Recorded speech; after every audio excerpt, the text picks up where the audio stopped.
From the title of my presentation, the 74th Ferman, or Massacre Against the Yezidis, I'd like to take you on a journey, a historic journey, to discover more about the genocidal history that the Yazidi community experienced.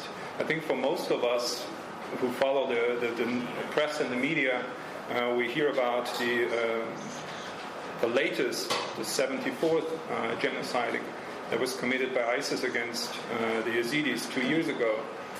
What I would like to draw your attention to in this presentation is that this is actually a cyclical reoccurrence, and I hope with this, through this presentation, we learn more about the causes, the origins, what causes these attacks on this particular community, and that we will learn or understand what we need to do in order to understand the intentions behind it, certain attitudes of people involved on both sides of the conflict, and the conditions that create a scenario, that create an environment for a genocide. So this is going to be probably a little bit more academic, scholarly presentation. So bear with me when I have to walk you through a couple of historical dates. And I also want to shed some light, some preliminary definitions that we need to just to reestablish our knowledge and our understanding about this community. I also like to point out, if you check the program, there will be more presentations on the Yezidis, where you hear stories from the field, and so I encourage you to attend that panel too. So according to a definition, when we try to define Yezidism, which is not easy to do, and there are so many different opinions, but the bottom line is that we see Yezidism as an ancient religion born some in northern parts of Mesopotamia that blends a variety of Islamic practices, Sufi trends, and ancient Kurdish traditions. It was mostly orally transmitted with little to no written history and instructions. In fact, there is only a handful of clerics who know the tenets of the religion well, while the majority, the masses, they express their religiosity through rituals, customs, and practical observances. Clerics are almost exclusively male, and it turns out that there's only a handful of women, Yazidi women, who actually reach a higher position in their communities, but this is not because of their religious merits. Yazidi society, as you may know, is also divided into what we call castes, for the lack of a better word.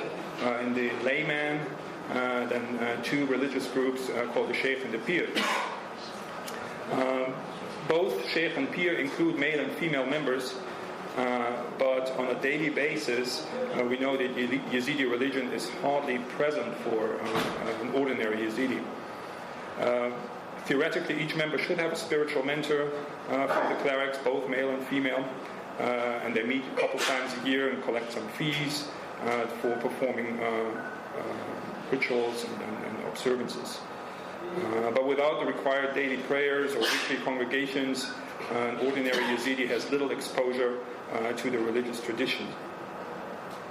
So when I communicate that to the different communities, of course there's some observations or some reservations about these comments, but it's based on the let's say on the separation of the communities based on where they live in so many different areas that you see these traditions, how rituals are worked and lived in different countries, and we all know that there's a large Yazidi community here in Armenia.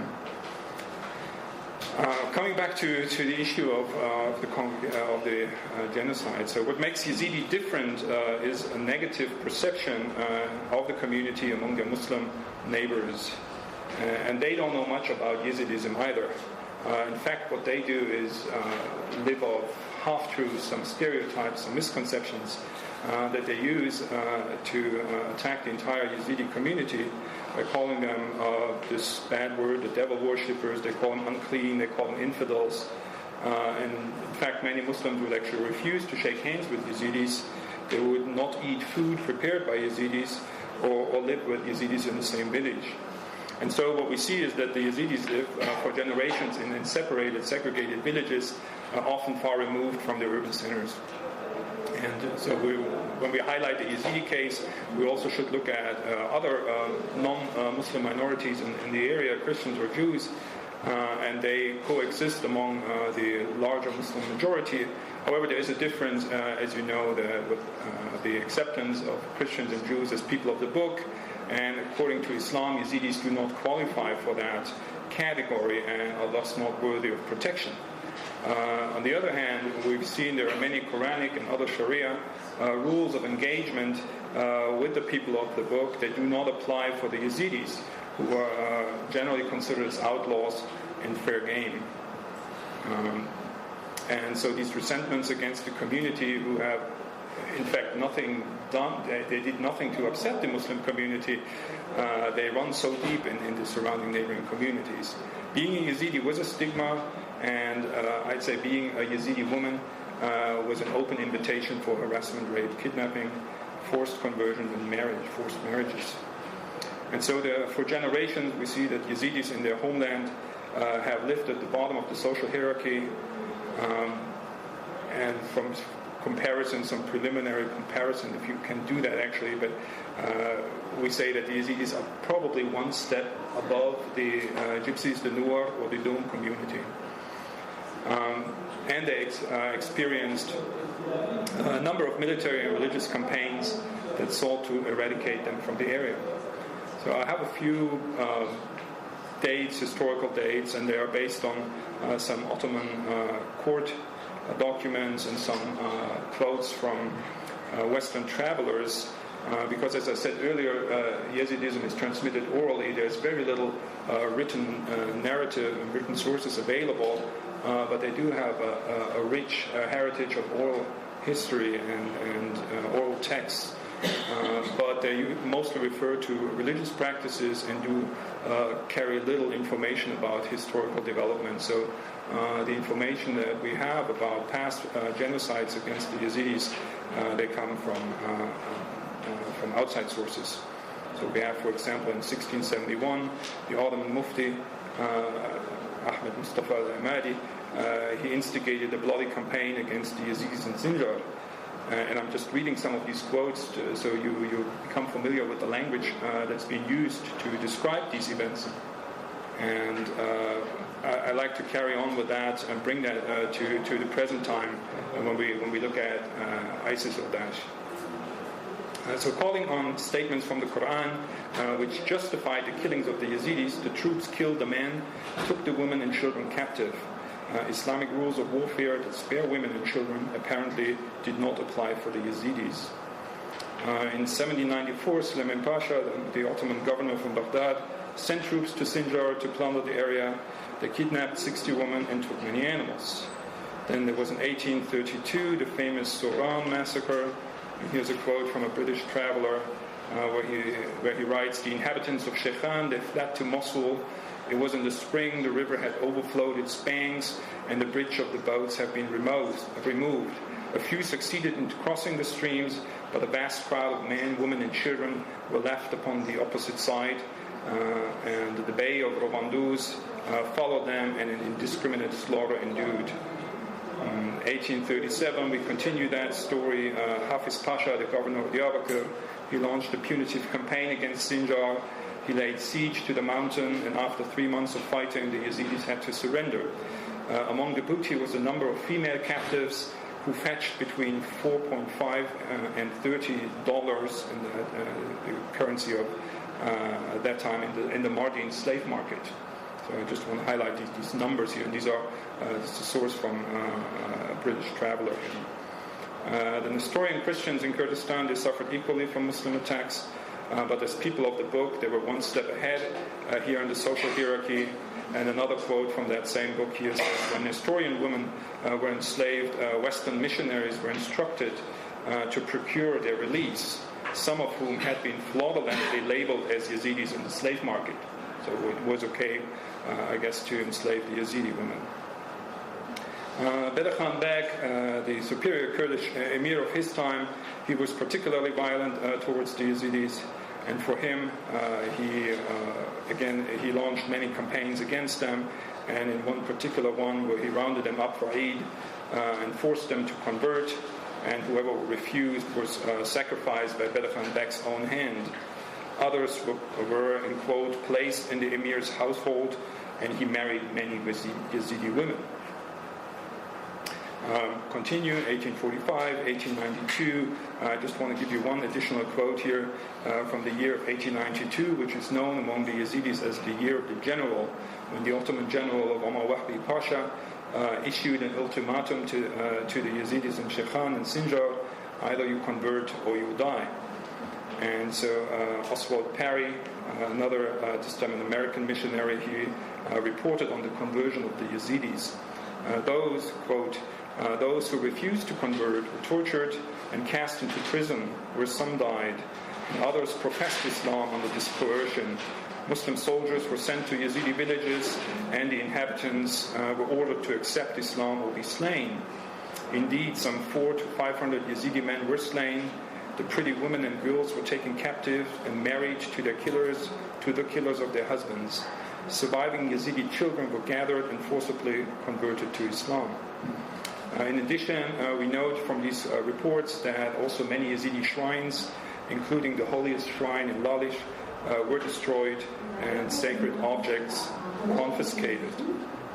Lalish, in fact, was turned into a Muslim madrasa, and instructors were sent to the villages and to Lalish to indoctrinate the population. So you probably hear some reoccurring themes in these descriptions, and I could go on. I will spare you if you want to know more. There is, of course, a longer paper for that. But I want to make a little jump here when we, after World War I, when the Yazidi community struggled to find their place in the new Middle East, the one that was shaped by new borders, nationalist parties, and nation-states. As Kurds, they were left out and became second-class citizens in their respective home countries, and as Yazidis, they were left on the lowest social status. The daily discrimination, the harassment, and inequity and physical violence continued and reached a level that by the 1980s, all Yazidis from Turkey left the country and were finally granted asylum in Germany. Up to 50% of the Syrian Yazidi population and large groups from Iraq did the same, which led to a growth of a diaspora community of almost about 100,000 Yazidis. In exile, Yazidis had to face other challenges and opportunities related to the reinterpretation of their faith and the application of traditional customs in Western society. However, they were able to do this in exile without the threats of attacks and massacres. For those, however, who remained in the homeland, the situation took another tragic turn with the fall of Saddam Hussein regime and the subsequent rise of radical Islamic militants. The absence of a strong central government that would be concerned about protecting the citizens, but especially vulnerable minorities, allowed century-old resentments to reappear. And while ISIS indiscriminately and brutally attacks Sunni, Shias, Druze, and Christians and other communities, they make a special effort to eliminate the Yazidis. But it should be noted that this is not a new phenomenon. Intolerant and violent attitudes among the Muslim population in northern Iraq were observed long before August 2014.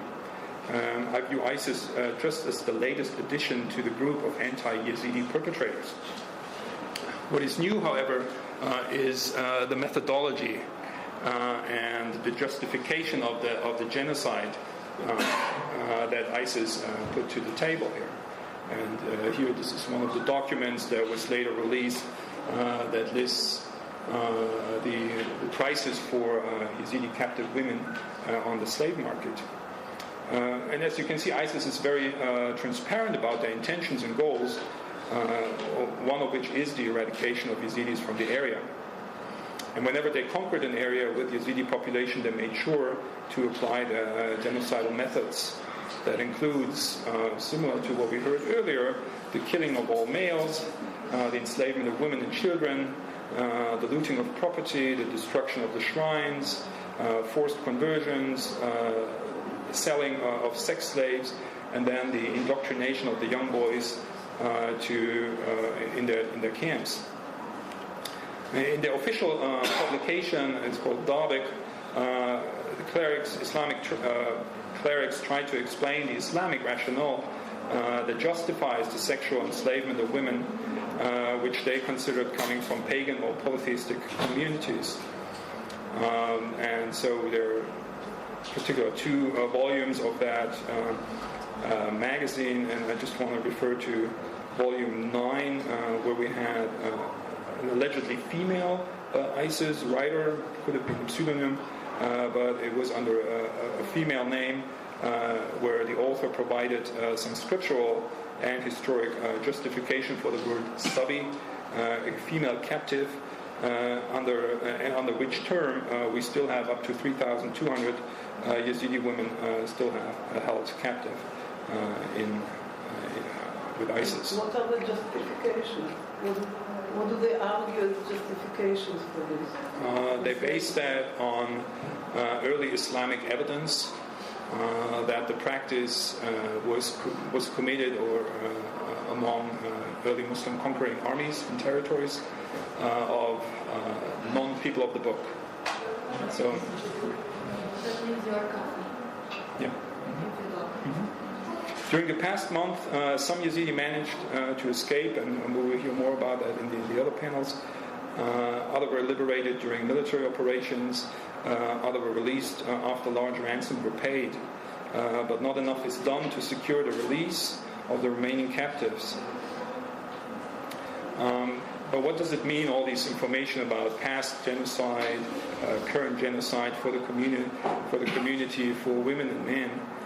First, the realization that this trauma is not new is also important to realize. They understand that this is what happened to us. What happens to us right now is something what happened to our ancestors. And then if we continue that thought process and we don't change the conditions, it will reoccur. So when we think of a 3-generation right now, talking to Yazidis of 3 different generations, they all experienced anti-Yazidi rhetoric, violence, discrimination, perhaps not to the same magnitude as what we see right now here. But the Sinjar genocide bears a striking resemblance of the events in the 19th century, with the same methods, the same measures that we list: killing, enslavement, destruction, and the brainwashing and the conversion. In the oral history, these events are still very much present. However, I guess people did not expect that history would repeat itself. And so it's an extremely difficult situation for both Yazidi men and women. And I just want to wrap that up because I get these papers already, these notions here. So,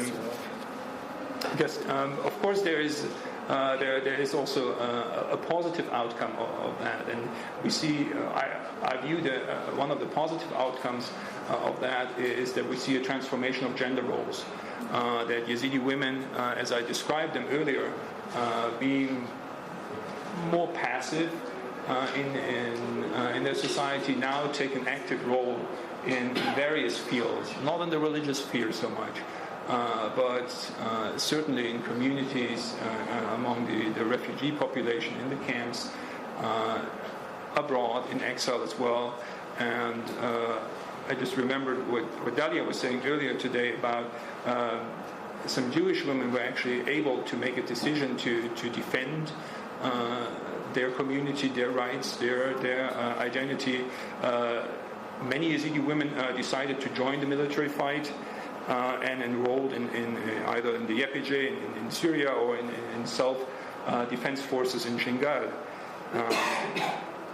And so ultimately this will, of course, these combat experiences will also change gender roles and relations. And that leads me to some remarks, my final remarks, about the Yazidi men. Yes, we hear a lot about Yazidi women and their They deserve a lot of attention, and there is not enough done. But at the other hand, we also need to look at how Yazidi men struggle with the consequences of the genocides against their community. They are survivors too.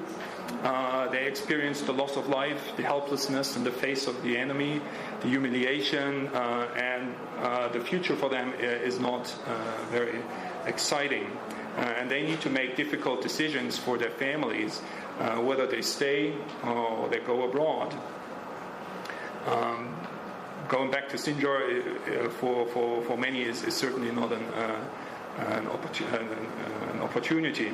And then there are still those thousands of Yazidi women and children. They're still enslaved in captivity.